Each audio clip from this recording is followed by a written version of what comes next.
எல்லாருக்குமே கண்ணாடியை பார்த்தா என்ன சார் என்ன தோணும்? இன்னும் கொஞ்சம் வெள்ளையா இருந்திருக்கலாம், இன்னும் கொஞ்சம் ஒசரமா இருந்திருக்கலாம், இன்னும் கொஞ்சம் ஒல்லியா இருந்திருக்கலாம். நமது உடல் மிக கச்சிதமாக படைக்கப்பட்ட உடல். ஒவ்வொரு முடியிலும் அதற்கான உறுப்புகளை பார்க்கிற பொழுது ஆச்சரியமாக இருக்கும். உடலை 4ஆக பிரித்தால் கடைசியில் வரக்கூடிய கால் பகுதியின் பேர் கால். இந்த பூமியில் இந்த உடல் விடுகிற பொழுது முதலில் முட்டுகிற இடத்தின் பேர் முட்டி. இந்த கால் பகுதியும் முட்டியும் உடலை தொட்டுக் கொண்டு இருக்கிற இடத்தின் பேர் தொடை. உடலை 2ஆக பிரித்தால் இடையில் வரக்கூடிய இந்த இடுப்பின் பெயர் இடை.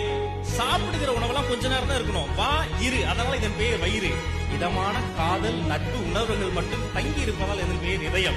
ஒட்டுமொத்த உடலையும் இழுத்து இந்த இப்படிப்பட்ட உடலை வேலை வாங்கறதுக்கு ஒரு தலைவர் வேணும் இல்லையா? அந்த தலைவரின் பெயர் தான் தலை. இந்த தலைவரையும் உடலையும் இழுத்து வைத்திருப்பதால் இதன் பேர் கழுத்து. தலைவனுக்கு மேல யாரும் இல்ல, அதுக்கு மேல முடிச்சுக்க, அதனால இதன் பேர் முடி. மிக கச்சிதமாக படைக்கப்பட்டு இருக்கிறோம் நாம் யாவரும். தயவு செஞ்சு இன்ஃபீரியாரிட்டி காம்ப்ளெக்ஸை தூக்கி போட்டுருங்க.